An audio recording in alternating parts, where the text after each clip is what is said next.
Assalamualaikum warahmatullahi wabarakatuh. Selamat pagi anak-anak.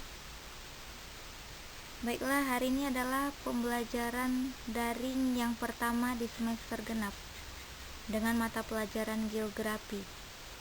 Oke, adapun materi kita hari ini adalah dinamika kependudukan di Indonesia. Bersama saya Siti Afriani Hasibuan SPDI. Dinamika penduduk. Oke, kita berbicara tentang dinamika penduduk.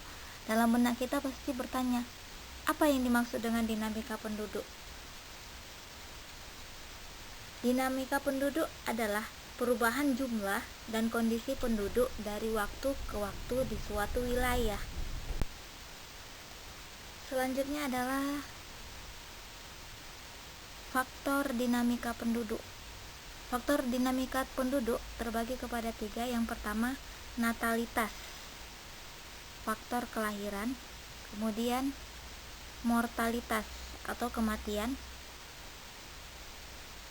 Dan yang terakhir, migrasi, perpindahan. Ini adalah diagram dinamika penduduk dari waktu ke waktu.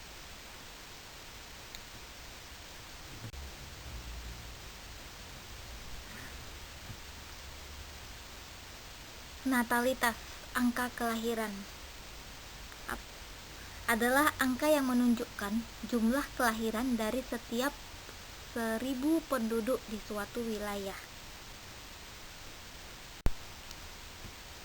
Natalitas atau angka kelahiran.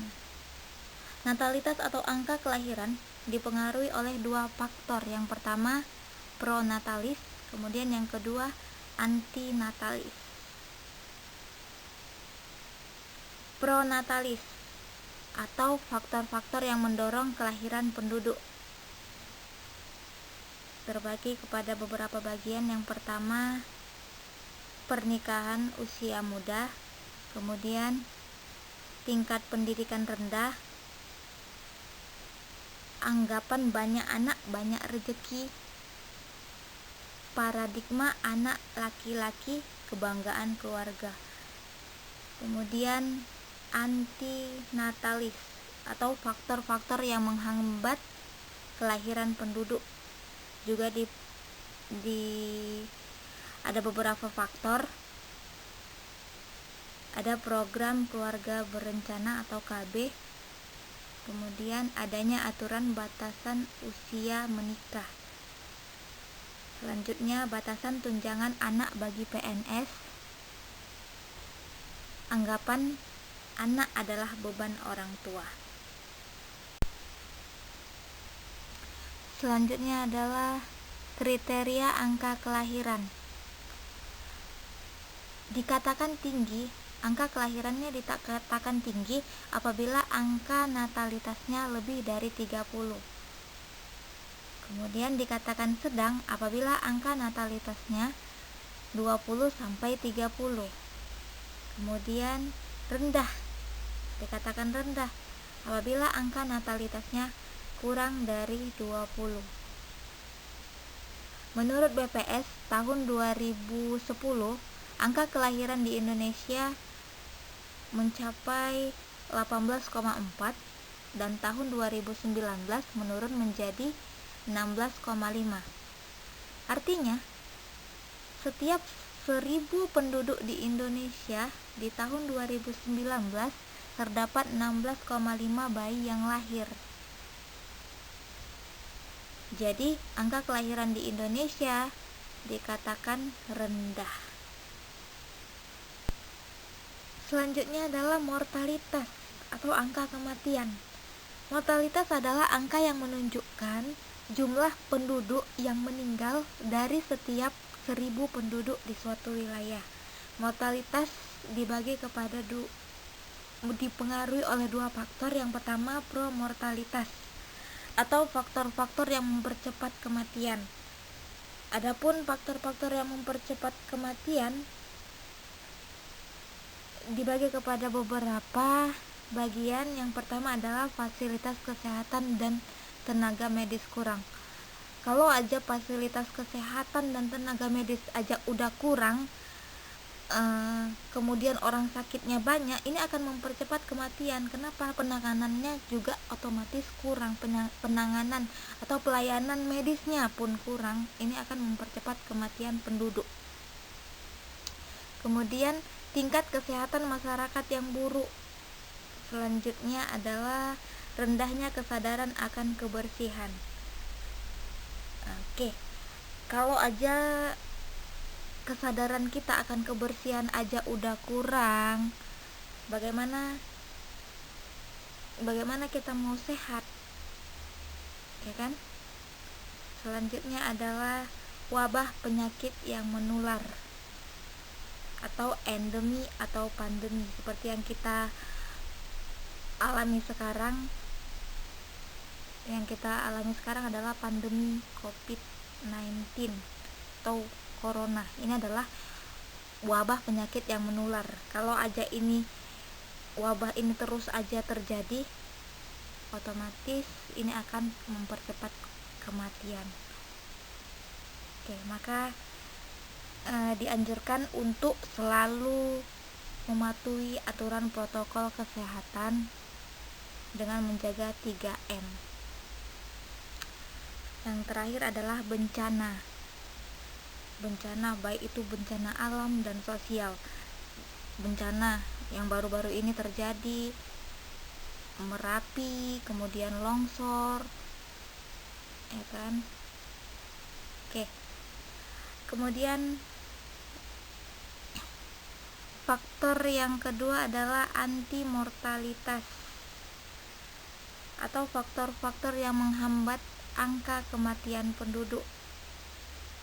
Yang pertama, fasilitas kesehatan dan tenaga medis yang memadai. Oke, kalau ini tadi kebalikan dari fasilitas kesehatan dan tenaga medis kurang, ini mempercepat kematian. Kemudian menghambat angka kematian itu adalah kalau aja fasilitas kesehatan dan tenaga medisnya memadai. Selanjutnya adalah tingkat kesejahteraan atau pendapatan yang tinggi. Kalau udah kesejahteraan dan pendapatan tinggi, ini otomatis ya menghambat angka kematian penduduk. Berarti kita terhindar dari yang namanya kelaparan. Selanjutnya adanya program-program penyuluhan masyarakat. Kemudian lingkungan yang bersih dan sehat. Kalau udah bersih, sehat, berarti masyarakatnya juga sehat-sehat, ya kan? Jadi bisa menghambat angka kematian penduduk. Selanjutnya adalah obat-obatan yang gratis atau murah. Kalau kita sakit, obat-obatannya murah kan kita bisa beli, jadi itu akan menghambat angka kematian penduduk.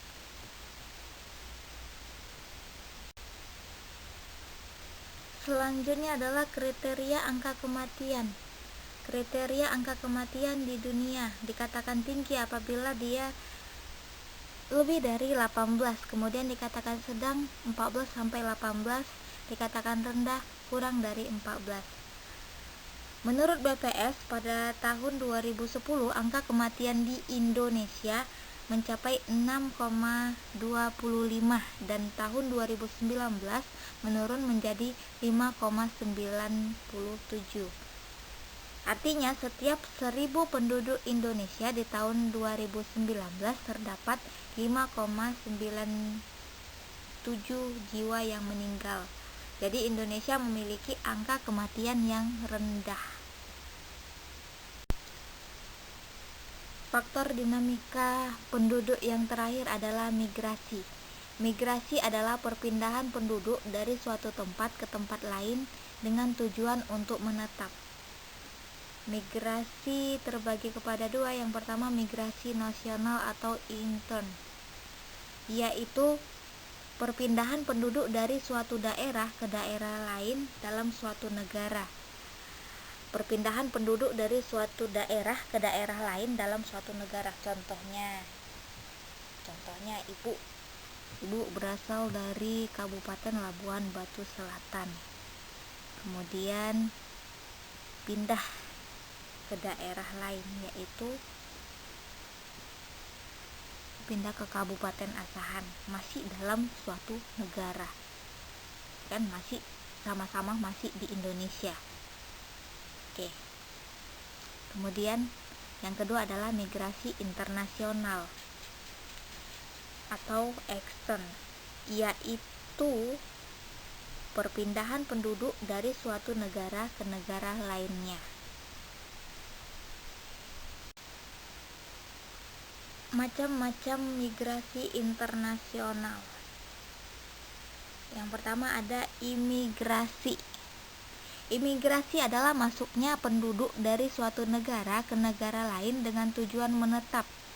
Kemudian orang yang melakukannya itu melakukan imigrasi disebut imigran. Kemudian emigrasi, yaitu keluarnya penduduk dari suatu negara ke negara lain. Orang yang melakukan emigrasi disebut emigran. Yang terakhir adalah remigrasi atau repatriasi, yaitu kembalinya imigran atau emigran ke negara asalnya. Contohnya si A